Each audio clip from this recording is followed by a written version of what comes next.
Hi, good evening, and welcome to Felixstowe Live on Bank Holiday Monday, the 3rd of May 2021. We're just, I think, 3 days away from Suffolk County Council election. And if you've been following us, we've been having various candidates for election to Suffolk County Council actually live on our show on Felixstowe Live to actually talk about what they'd like to do.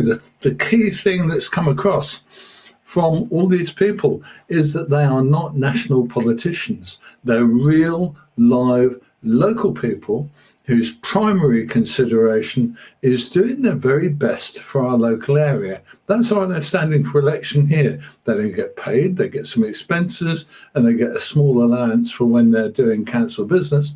But in absolute terms, they do it because they love the area where we live. People have their own individual party leanings. We've talked about that, and all of those councillors or all of those council candidates have their own angle on the world, if you like. And the person we're looking at tonight, just across from me, as you can see, is Margaret Morris. And Margaret Morris is our Labour candidate, or one of the two Labour candidates that we've got in Felixstowe Coastal. So, Margaret, good evening, welcome.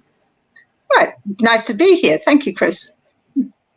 You're nice and clear and loud, and I think that's excellent. I do like people on this show who are, who you can hear properly without too many problems. Okay, Margaret, the first thing to do with your good self is to say, I know that you've been involved in council work for a long time. You know a lot about how systems work. I don't know if you've ever been a county councillor, but you are standing for county council as of this week. Tell me a bit about your kind of background and what you would like to do and what changes you would like to try to instigate if you get elected. Well, I was born in Bath, which is a fair way to the west from here. I always say I've moved further and further east until I actually can't go much further. About 100 yards down the road is about it. So I don't think I'm going anywhere else either as well. Felixstowe is a fantastic place to live. My life, well, I was a primary school teacher. I worked with children in infant schools and Ipswich. When my children were very small, the reason it started, when my children were at infant school, I was able to work with them. I was encouraged by the head teacher to work with them, to do some maths on a weekly basis with some of the year 2 children. And I really enjoyed it. And I thought, well, perhaps I should go and be trained to be a teacher. I'd already got a degree, so I had to go off for 1 year to London to train, which was quite an interesting experience, being in schools in London, in the inner city of London, very different from Felixstowe, and so I've enjoyed that. Then I got qualified and was back in Ipswich at that time, and was teaching at a school in Clifford Road School, and then in other schools as well. I moved, and finally I was most of the time at St Helens Primary School in the middle of Ipswich, in an interesting area, very, very much a multicultural school, and but a very good school. It was one of the top 500 primary schools in the country at one time when I was there. Not that I was necessarily the key person to make that happen, but but I was the deputy head for quite a number of years there. So I've very much enjoyed teaching. I was at St Helens for a number of years, and finally retired. And then, at some point in the years when I was at St Helens, I moved to Felixstowe. And I've really enjoyed living in Felixstowe. It's a fantastic place to be. So there I was in Felixstowe, and what should I do? And I was working. I've been involved in various organisations, which I could happy to tell you about in a minute. But also I stood for the town council, for the town and the district council. And I won the seat there, and I was a town councillor for what is now Port Ward, was then called West Ward, and with Michael Sharman as well. And we worked very hard for that community, because and we used to do what we call street surgeries, where we went round one Saturday every month and just looked put things through the door, but also it enables us to see what was happening in that community, to make sure, to find out where the problems were, and if people wanted to talk to us, then they could have a chat as well. So that was a way of getting to know the community there. So I was there for 4 years. Then the electorate decided they didn't want me back again for 4 years, and now I'm a councillor in Walton with Mike Deacon and Kimberly Williams. I'm the Labour candidate there. I'm standing for the county council because I think there are certain things now that we need to really look at in the county council, in the way that it's done. There's a very comprehensive manifesto for all of us who are standing. I'm standing also with Richard Revell. Richard Revell is known as the opera singer of Felixstowe. He does concerts with Hattie Bennett for music in Felixstowe. And also at the moment, he's working with a group in London, Musicians Union, who've got considerable problems with musicians, because musicians are finding it very difficult now to be working across Europe and working out all the tax issues being in Europe or in different countries in Europe. So that's a very significant piece of work that he is involved in as a result of Brexit. Then I don't know whether, I think that's about the best of the introduction I need to do, Chris. I think that's pretty good, actually. I don't have any problems with that. The only thing I want to ask you about is when you said about going, if you're elected to Suffolk County, what are the things that concern you about Suffolk County Council, maybe in the way it's run now or the priorities it has now? What changes would you like to see made to that council, regardless of whether you can achieve them or not? What would you like to work towards seeing?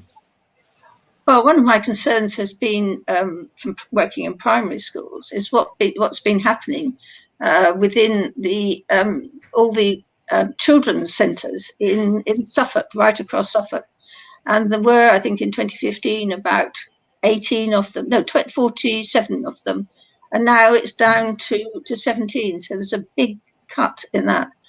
And I'm very firmly of a believer that the most effective time to work with young children is to work with young children.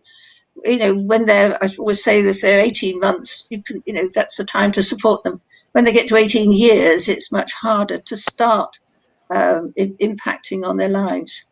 And so I'm very concerned about the changes to the children's centre. We've still got one in Felixstowe, the Oaks, and I'm a member of the advisory board there. But I think, but I want to have a look at whether what's happened is disadvantaging families with young children right across Suffolk. Especially, in rural areas, it's easy to cut back on a children's centre and think you saved the money. But, parents need support where they are living, and not everybody can get into a car and drive to the nearest town. So I think that's one of my main concerns at the very beginning of what I want to look at when I'm elected. Excellent. Okay. Now, as you're watching here, don't forget that you can use Facebook or YouTube to put in any comments or questions you have for Margaret. I have a couple of questions for her, as always. But if you have a viewpoint that you'd like to express or a question you'd like to ask, I'd love to see it. Okay. So back to Margaret. So we've looked at young people's services. I have to confess, really, wave a little flag and say I have an interest or I have a viewpoint, which is that when I was young, I don't know about you, but when I was young, I was very reliant, if you like, on things like local youth clubs and groups, some churches, but mainly supported by the council. There were a lot of them about. and they made my life a lot better by just being there. We don't have things like that for young people now at all, do we? Youth clubs.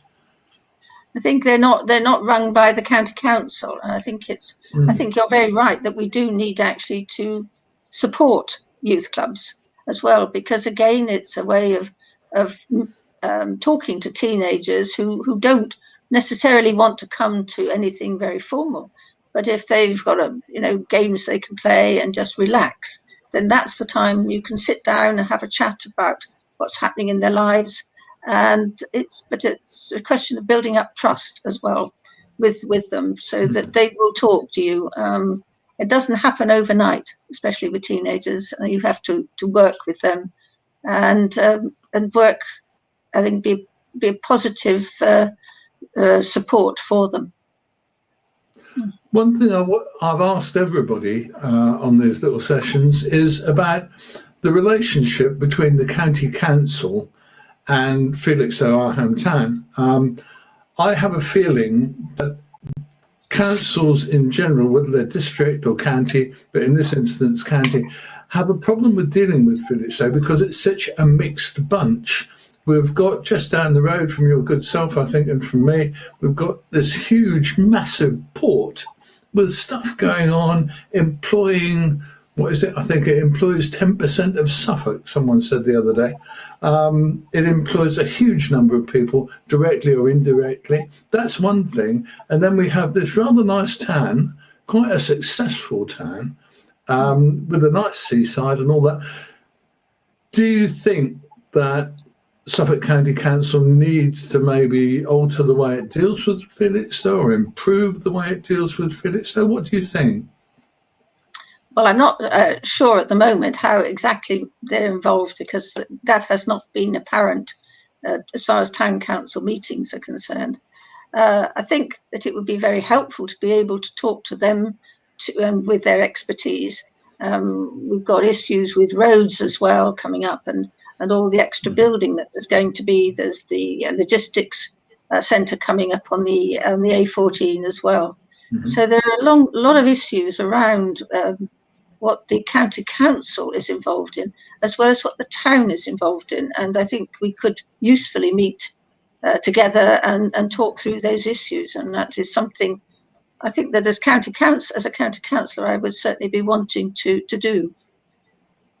County councils deal with roads, and one issue that we do have in Felixstowe, in Suffolk, really, with roads is kind of connectivity, don't we? We've had a couple of days or a few days lately where we've had serious issues on the Orwell Bridge, where traffic has come to a halt for hours on end, hasn't it? With accidents happening, a trailer came detached from a lorry. Just as a personal opinion, what do you think we ought to be doing with this? Because it strikes me relying on a single, albeit 2 lanes each way, main road to get here, we're easily cut off, aren't we? Can't we or shouldn't we be doing something about this? Shouldn't we be looking at doing something about this?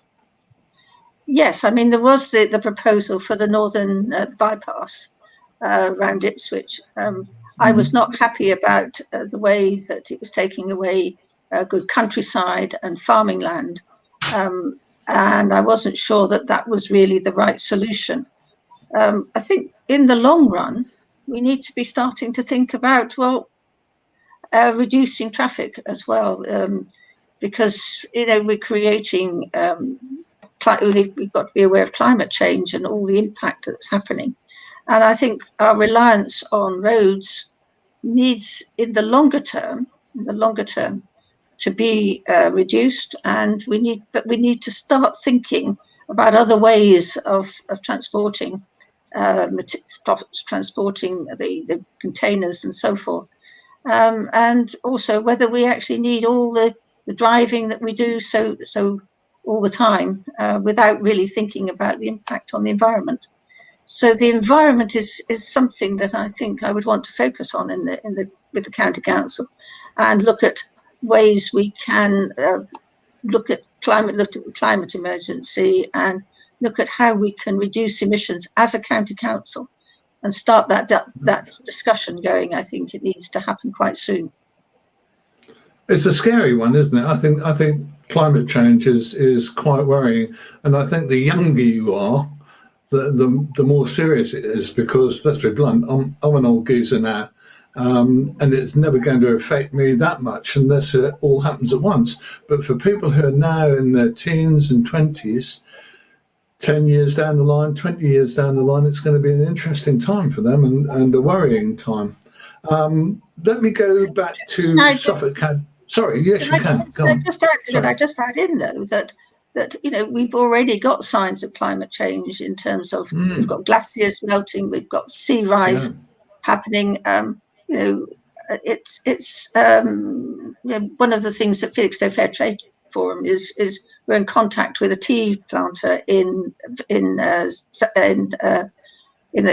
Africa, and right. the impact on him is very dramatic in terms of the rainfall, the impact of less rainfall, and also in what's happening for his livelihood.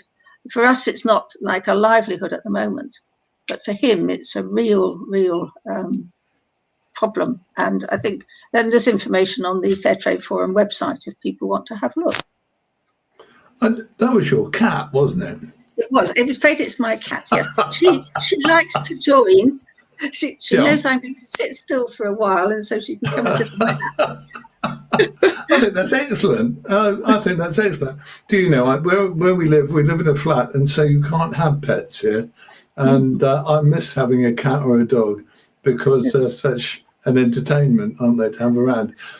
One thing I wanted to ask you as well, which is just a kind of, we've kind of touched on it a little bit already, but I wanted to ask you about the services that the county council provides. One of the things that we should know, and many people don't know, is that the county council is responsible for looking after passenger transport in our area and social care in our area. Do you feel that those need change, improvement, whatever? I think with budget cuts coming from central government as well, it feels worrying, doesn't it? What can we do? Sorry, the cat is rubbing her, Sorry. her head against my computer. Um, Right, that's I right. think that yes, I think there are real issues around where we're going with these matters. The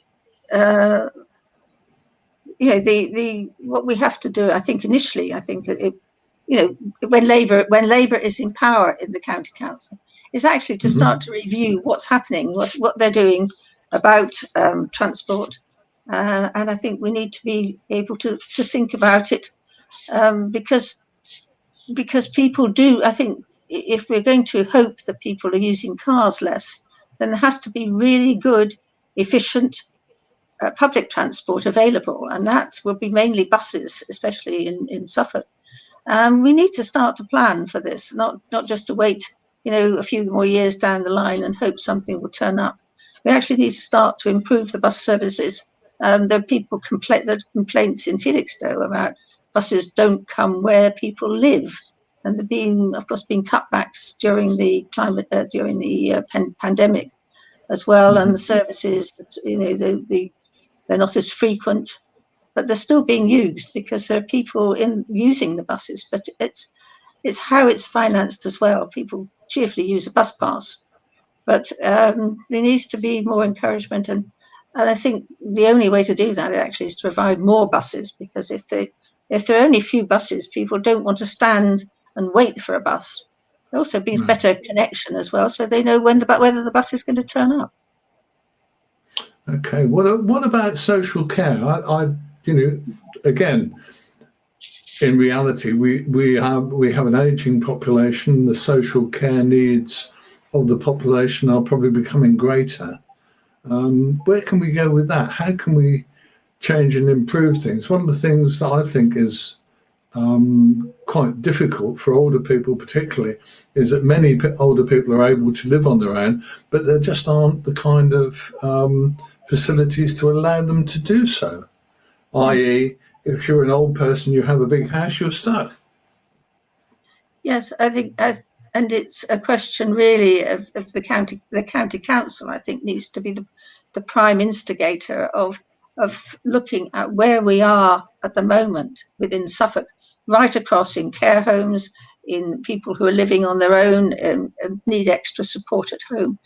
And I think it's a question really of reviewing, because I mean, what's been happening in care homes during the pandemic has really been, I think, it's been really hard on the people there, on the people who work there, and the difficulties they've had with getting proper PPE.